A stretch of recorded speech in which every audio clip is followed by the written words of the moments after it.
माता, माता,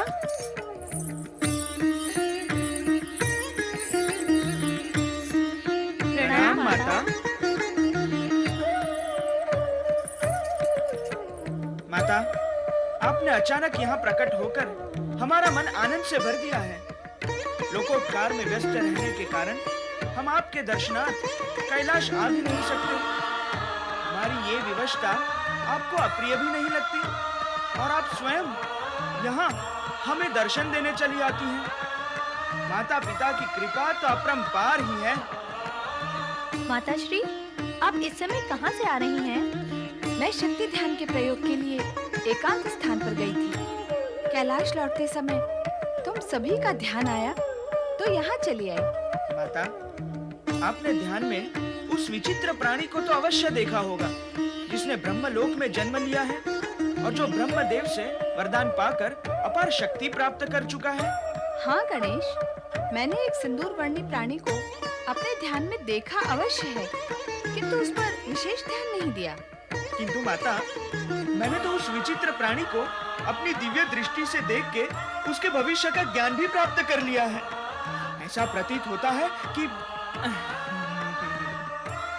आप तो मेरी माता हैं, शक्ति स्वरूपा है। निश्चित ही मुझसे अधिक ज्ञान है आपको। आपके सम्मुख अधिक ज्ञानी होने की दृष्टता मुझे नहीं करनी चाहिए। उसकी चिंता न करो पुत्र, जिसने उसे उत्पन्न किया है वे स्वयं भी उसकी चिंता कर लेंगे। माता, आप तो स्वयं चिंतित हैं कि वह नवीन तथा अद्भुत प्राणी ब्रह्मा जी के वरदान से कहीं कोई अनर्थ न कर डाले। करेगा तो परिणाम भी भरेगा।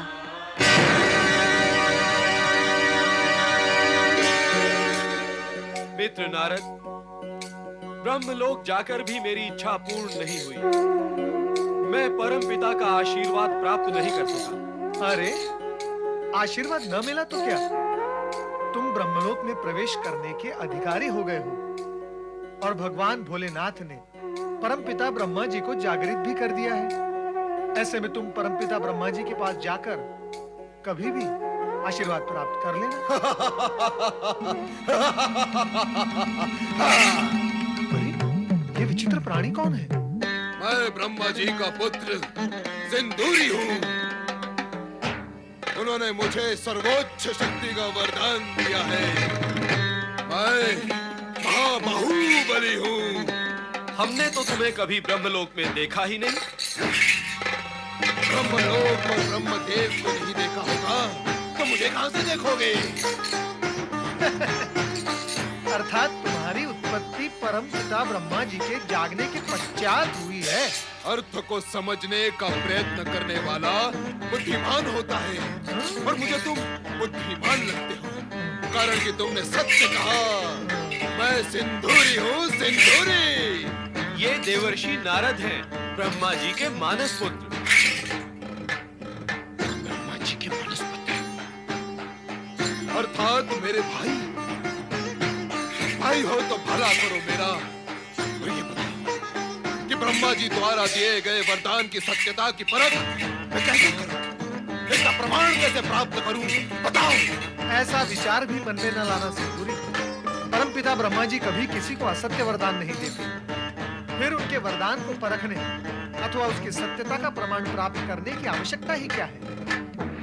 उनसे वरदान प्राप्त करके दानवों ने स्वर्ग पर अधिकार प्राप्त किया, पृथ्वी और पाताल को वश में किया। तुम उनके वरदान पर शंका करोगे तो वरदान व्यर्थ हो जाएगा। ना ना ना ना ना ना, मैं उनके वरदान पर शंका नहीं करता।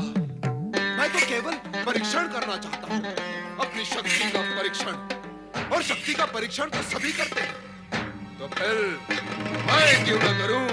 कैसे करोगे वरदान में प्राप्त शक्ति की परीक्षा? ब्रह्मा जी ने कहा था कि मैं जिसे भी अपनी भुजाओं में दबा लूं, वो चूर चूर हो जाएगा। इसीलिए मुझे ऐसे प्राणी की खोज है जिसे मैं अपनी भुजाओं में ले लूं। नारायण नारायण, परंतु परमपिता ब्रह्मा जी ने तुम्हें ये तो नहीं कहा था कि अपनी भुजाओं में नारद को ही पकड़ के चूरा कर डालना? अरे पीछे हटो, पीछे हटो। और तुम अदृश्य हो जाओ। ये सिंदूरी की असुरी वृत्ति जागृत होने लगी है, भागो।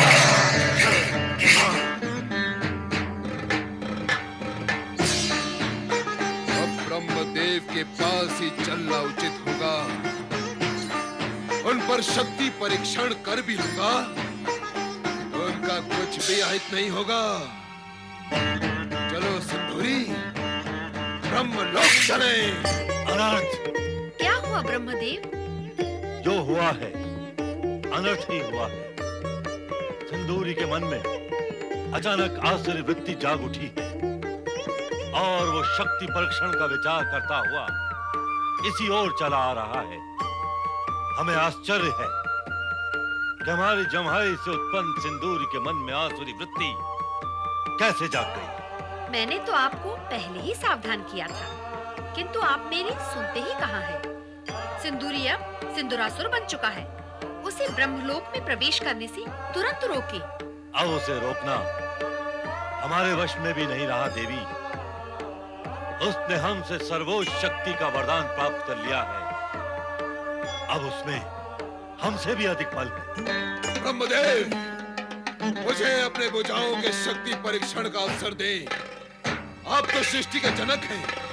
मेरी भुजाओं में घुसकर भी पुनर्जीवित हो जाएंगे, चूर होकर भी फिर से शूर हो जाएंगे। ब्रह्मदेव तुरंत अदृश्य होकर वैकुंठ पहुंचे।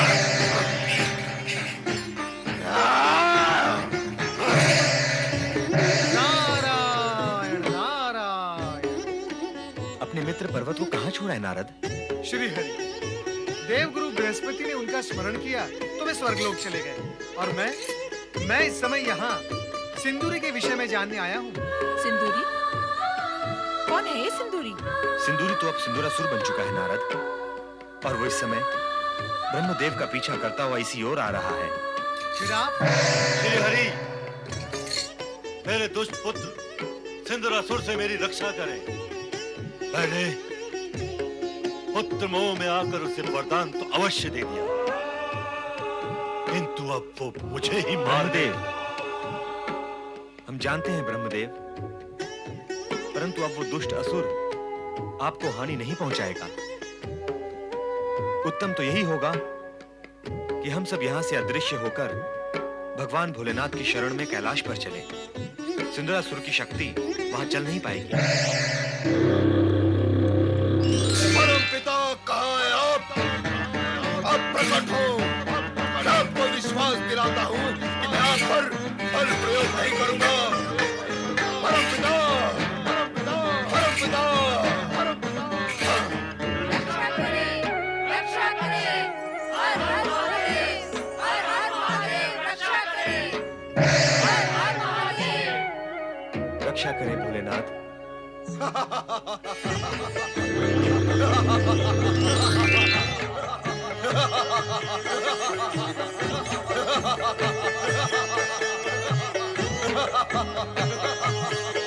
ब्रह्मदेव मेरे पिता तथा मैं इनका पुत्र सिंदूरी हूँ, सिंदूरी। नहीं, नहीं, अब तुम मेरे पुत्र नहीं रहे।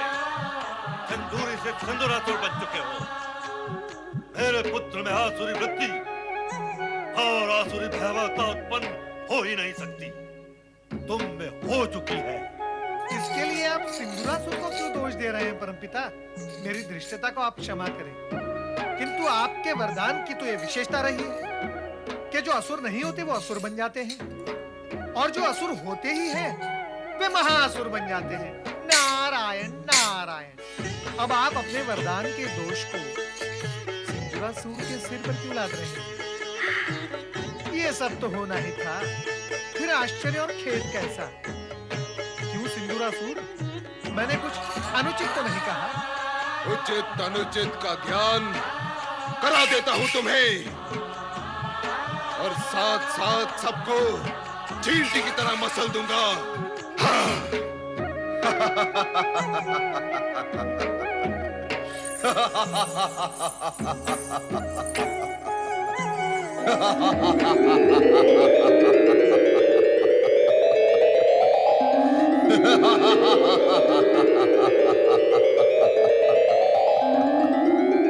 मैं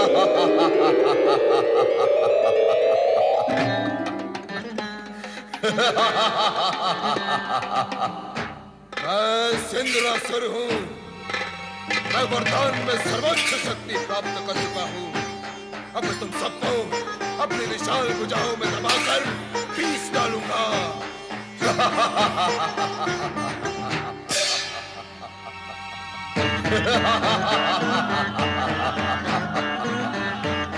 ब्रह्मा जी के वरदान की शक्ति को कोई भी चुनौती नहीं दे सकता। मैं आज अपनी बलशाली भुजाओं से तुम सभी को चूर चूर कर दूंगा। नारायण नारायण, हम सबको चूर चूर करने से पहले दूर दूर का ये सत्य तनिक पास पास से देख लो सिंदूरासुर। क्या कहा तुमने? मैंने कहा तुम तो जगत के सर्वाधिक भाग्यशाली असुर हो, जो तुम त्रिदेवों को एक साथ अपने हृदय से लगा रहे हो। तुम्हारा कल्याण तो नारायण नारायण अवश्य ही होगा। रे मूर्ख, हमने अपने जिस तीसरे नेत्र से कामदेव को भस्म किया था, हम उसी से तुझे भी भस्म कर देंगे। हटा ले अपनी भुजाओं को। आप ऐसा नहीं कर सकते महादेव, क्योंकि मैं अपनी भुजाओं को इसी प्रकार आप सबके चारों ओर बांध कर रखूंगा। यदि आप मुझे भस्म करेंगे तो मेरे साथ साथ आप सभी भस्म हो जाएंगे महादेव।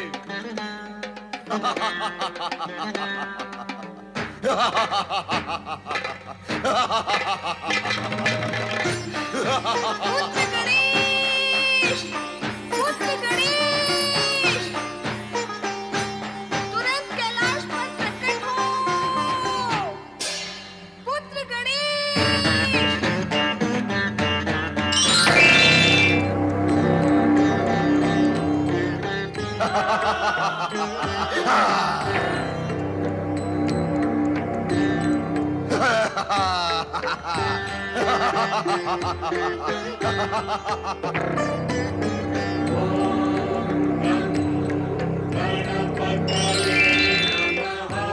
नमः शिवाय। पुत्र गणेश, हमें इस दुष्ट के भुजा पाश से मुक्त करो। माता, मैंने तो आपसे कहा था कि ब्रह्मा जी की जंभाई से उत्पन्न ये दुष्ट कोई न कोई उत्पात अवश्य करेगा, परंतु आपने मेरी बात पर ध्यान नहीं दिया। सिंदूरासुर, बता, तू मरना चाहता है अथवा जीवित रहना चाहता है? हे विचित्र प्राणी, मुझे मारने वाला इस संसार में कोई उत्पन्न ही नहीं हुआ। हे भारी मस्तक और भारी शरीर वाले अद्भुत प्राणी, तुम भी मेरा कुछ अहित नहीं कर सकते। नमः शिवाय।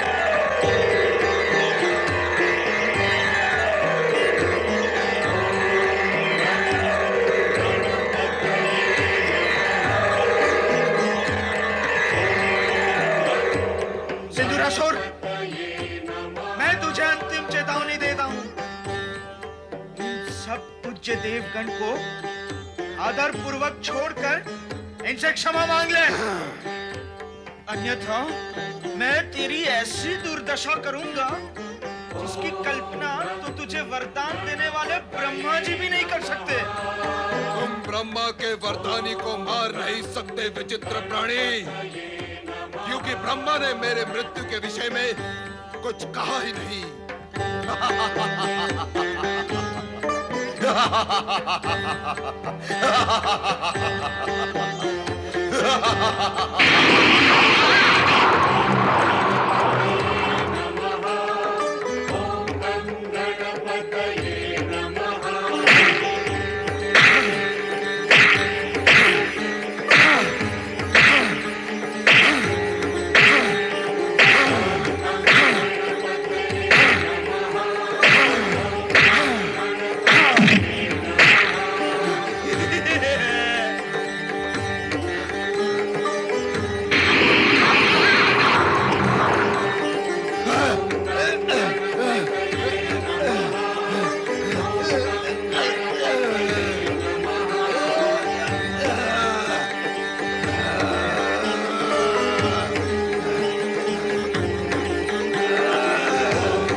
नमः